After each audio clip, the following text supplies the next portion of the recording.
Bon, alors un problème important ici lié au pH, donc le problème 9 de la page 347, où on demande de déterminer le pH d'une solution qu'on obtient si on ajoute une certaine quantité d'une base. Alors évidemment, le LiOH, c'est une base forte qui va se dissocier pour me donner du Li+, et du OH-.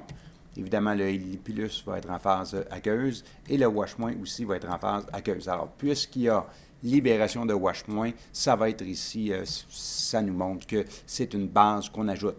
Alors, il va falloir que notre résultat ait un pH, ça soit un pH qui est plus grand que 7, puisqu'on ajoute une base, la solution va devenir basique. Et puisqu'on ajoute ça à de l'eau distillée, on veut ajouter ça à de l'eau distillée pour former 2 litres de solution au total. Alors, puisqu'on ajoute du OH-, pour déterminer le pH, il va falloir ici déterminer le nombre de moles de OH- qu'on ajoute. Alors, calcul très facile ici. Puisque si on détermine la masse molaire du LiOH, ça va nous donner ceci, 23,94 grammes pour une mole. Alors, 23,94 grammes pour une mole de LiOH. Donc, si je n'ajoute que 0,05 grammes, combien de moles vais-je ajouter? Ce qui nous donne, si on le calcule, 0,00209 moles de LiOH. Une fois qu'on a le nombre de moles de LiOH, ou de OH-, évidemment, ça c'est le nombre de moles de OH- qu'on va avoir également, puisque chaque mole de LiOH nous donne un Li+, plus un seul OH-. Donc, ça va nous donner le nombre de moles de OH-. On peut donc calculer la concentration de OH- de la façon suivante. Alors, on va diviser tout simplement le nombre de moles de OH- qu'on ajoute ici par le volume total de solution, c'est-à-dire 2 litres, et on obtiendra ici la concentration de OH- qui va être de 1,04 fois 10 à la moins 3 mol par litre. Donc, on a la concentration ici de OH-. Maintenant, là, il y a deux façons de procéder. On peut procéder comme on le fait ici, aller déterminer à partir de la concentration de OH- la concentration de H+, ou encore on pourrait passer par le pOH. Alors ici, on passe par la concentration de H+, qu'on calcule à partir de la concentration de OH-. Alors ici, le calcul est le suivant. Donc, pour calculer la concentration de H+, on va utiliser la constante de l'eau, c'est-à-dire 10 à la moins 14, et donc divisé par la concentration de OH-, qui est ici 1,04 fois 10 à la moins 3 mol par litre.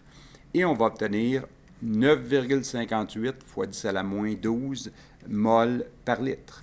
Alors là, il ne faut pas oublier que ça, on fait ça parce qu'on sait que, puisqu'on considère qu'on est à la température de référence de 25 degrés Celsius, le KE, c'est donc la concentration de H+, fois la concentration de OH-, et ce KE-là est toujours égal à 10 à la moins 14. Donc, puisqu'on voulait trouver ici la concentration de OH-, on a divisé 10 à la moins 14 par la concentration, pas de H+, mais bien de OH-, qui était 1,04 fois 10 à la moins 3. Et puisqu'on a la concentration de H+, on peut calculer le pH, qui se trouve à être égal à moins le log à base 10 de la concentration de H+. Donc, ça me donne moins le log de 9,58 fois 10 à la moins 12. Ça me donne donc ici un pH de 11,0. Et effectivement, ce pH-là est un pH qui est plus grand que 7, puisque la solution, il faut que ce soit une solution qui est une solution basique.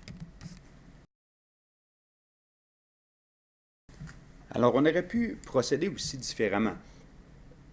Une fois qu'on avait tantôt la concentration de OH-, alors qui était égale, donc à 1,04 fois 10 à la moins 3 mol par litre. Alors, une fois qu'on avait cette concentration-là, plutôt que déterminer la concentration de H+, on aurait pu passer par ce qu'on appelle le pOH.